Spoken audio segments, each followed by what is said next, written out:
Assalamualaikum warahmatullahi wabarakatuh. Perkenalkan kami dari kelompok 5 sistem operasi yang beranggotakan yang pertama yaitu saya sendiri, Septa Miftahul Janah, yang kedua yaitu Rifki Farezi Putra Isyansyah, yang ketiga Muhammad Bayu Nuprasetyo, yang keempat Muhammad Ali Fauzan, dan yang terakhir yaitu Ahmad Zuldan Rifki. Di sini kelompok kami akan menjelaskan tentang algoritma SJF atau shortest job first yang memiliki dua sifat. Yang pertama yaitu non-preemptive atau tidak dapat diinterupsi, yaitu pemilihan proses adalah proses dalam antrian yang memiliki waktu eksekusi tercepat. CPU tidak memperbolehkan proses yang ada di ready queue untuk menggeser proses yang sedang dieksekusi oleh CPU meskipun proses yang di Bagru tersebut mempunyai burst time yang lebih kecil. Yang kedua yaitu preemptive, dapat diinterupsi, yaitu proses yang dipilih adalah proses yang memiliki waktu sisa eksekusi terkecil. Teknik ini juga dikenal dengan nama shortest remaining time first. Selanjutnya akan dijelaskan oleh Bayun. Kepada Bayun saya persilakan. Terima kasih Mbak Miftahul. Terima kasih Mbak Miftah untuk waktunya. Saya akan lanjutkan penjelasannya. Ini tentang primitive shortest job first atau disebut PSJF. PSJF disebut juga sebagai shortest remaining time first. PSJF merupakan penjadwalan dengan prioritas dengan preempsi. Prioritas didasarkan kepada pendeknya sisa proses. Makin pendek sisa proses, makin tinggi prioritasnya. Selanjutnya, dengan ketentuan ini, ketika tiba proses terpendek di bagian belakang antrian tidak saja berpindah ke bagian depan antrian, melainkan juga melalui preempsi, mengeluarkan proses yang pada saat itu berada di dalam proses. Pada PSJF, jika ada proses yang sedang dieksekusi oleh CPU dan terdapat proses di ready queue dengan boost time yang lebih kecil daripada proses yang sedang dieksekusi tersebut, maka proses yang sedang dieksekusi oleh CPU akan digantikan oleh proses yang berada di ready queue tersebut. Beberapa istilah yang akan sering muncul. Yang pertama, proses, urutan proses yang akan dilakukan. Yang kedua, arrival time, waktu kedatangan dari proses yang akan dilakukan. Yang ketiga, average turnaround time, rata-rata waktu total yang dibutuhkan sebuah proses dari datang sampai selesai dieksekusi oleh CPU. Yang keempat, burst time, waktu yang dibutuhkan untuk mengeksekusi sebuah proses. Yang kelima, average waiting time, rata-rata waktu yang dihabiskan proses selama berada pada status ready. Dan yang terakhir, waiting time, waktu pada saat job menunggu untuk dieksekusi. Selanjutnya akan dijelaskan oleh Mas Ahmad Zuldan Rifki. Untuk Ahmad Zuldan Rifki, dipersilahkan. Baik, terima kasih kepada Bayun karena telah mempersilahkan saya untuk menjelaskan bagian contoh. Yang pertama di bagian tabel proses, di sini akan ada yang dijalankan. Ada 4 proses. Yang pertama adalah proses P0, P1, P2, dan P3. Nah, masing-masing mempunyai arrival time atau waktu datang, yaitu di waktu 0, 1, 2, dan 3. Dan memiliki burst time yang P0 adalah 3, P1 adalah 1, P2 adalah 1, dan P3 adalah 1. Nah, kita perhatikan pada Gantt chart. Pada waktu 0, P0 datang di waktu 0, prosesnya akan dijalankan selama 1 jam. Dijalankan, pas proses telah dijalankan selama 1 jam, P1 datang pada jam 1. Maka P0 tadi yang mempunyai burst time 3 jam, 2 jamnya akan ditunda karena P1 datang pada jam 1 dengan burst time 1. Preemptive ini mendahulukan atau memprioritaskan yang mempunyai burst time terendah, maka P1 akan dijalankan. P1 dijalankan selama burst time 1 jam, hingga jam 2. Nah, selanjutnya jam 2, P2 datang dengan waktu burst time 1 jam. Maka P2 akan dijalankan hingga 1 jam, yaitu jam 3. Selanjutnya P3 datang pada jam 3, maka P3 akan dijalankan kembali lagi selama 1 jam. Maka dia akan dijalankan dari jam 3 hingga jam 4. Setelah itu, P0 tadi yang mempunyai burst time 3 jam dan penundaan selama 2 jam akan dijalankan pada jam 4, jam 5, dan jam 6. Nah, jadi di sini, di waiting time, P0 dijalankan pada waktu 0 dan dijalankan pada jam 4. Nah, pas jam 1, jam 2, dan jam 3, itu merupakan waiting time bagi P0. Makanya di situ adalah 0 tambah 3 sama dengan 3. Itu waktu tunggu bagi P0.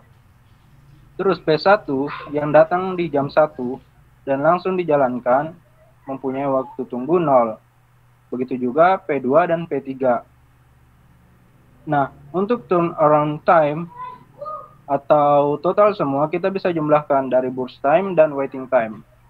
Burst time-nya adalah 3, waiting time-nya adalah 3, 3 tambah 3 adalah 6. Terus kita jumlahkan hingga ke bawah P1, P2, dan P3. 1 tambah 0, 1, 1 tambah 0, 1, 1 tambah 0, 1. Hingga akhirnya nanti akan ada 3 untuk waiting time-nya. Dan turnaround-nya adalah 9.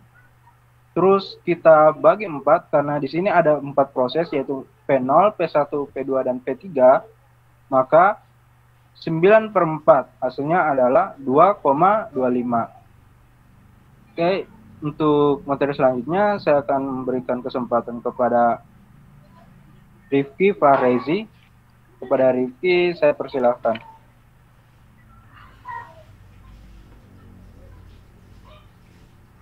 Ya, saya akan menjelaskan non-preemptive search job first. Penjadwalan non-preemptive adalah penjadwalan yang dapat diterapkan dalam keadaan ketika suatu proses berakhir atau suatu proses beralih dari berjalan ke keadaan menunggu. Jika suatu proses dengan waktu burst CPU yang lama dieksekusi, maka proses yang lain harus menunggu untuk waktu yang lama, yang meningkatkan waktu tunggu rata-rata dari proses dalam antrian siap. Namun, penjadwalan non-preemptive tidak memiliki overhead untuk mengalihkan proses dari antrian siap ke CPU, tetapi itu membuat penjadwalan menjadi kaku karena proses dalam eksekusi bahkan tidak diperuntukkan untuk proses dengan prioritas lebih tinggi. Selanjutnya akan dijelaskan oleh Mas Alif Fauzan. Turun sedikit. Oke, terima kasih Mas Arif. Saya akan menjelaskan proses non-preemptive SJF. Jadi di sini ada 3 proses yaitu P0, P1, P2, dan P3. P0-nya arrival time, waktu datangnya itu 0. P1-nya adalah 1, jam 1. P2-nya adalah 2 dan P3-nya adalah jam 3. Kemudian waktu burst time, waktu eksekusi dari P0 adalah 3, P1 adalah 2, P2 adalah 1, dan P3 adalah 1. Jadi kalau non-preemptive SJF ini adalah mengeksekusi yang tercepat yang datang dan yang paling sedikit burst time-nya. Jadi di sini yang datang pertama karena itu P0 di jam ke-0.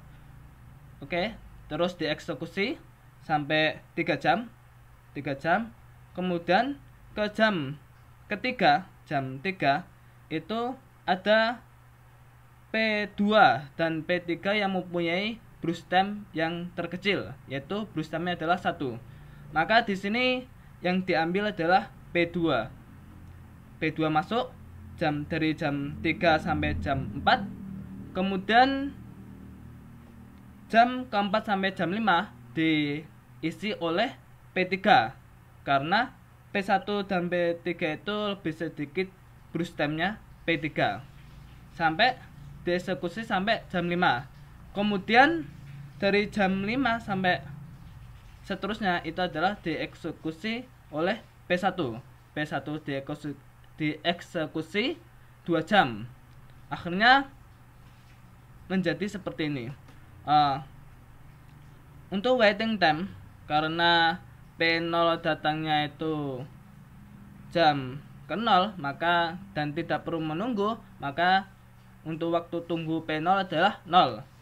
Kemudian untuk waktu tunggu P1 itu karena membutuhkan waktu 4 jam 1, 2, 3, 4, maka waktu tunggunya itu adalah 4 jam. Kemudian P2 nya itu karena dimulai dari jam 3, jadi waktu tunggunya adalah 1 jam.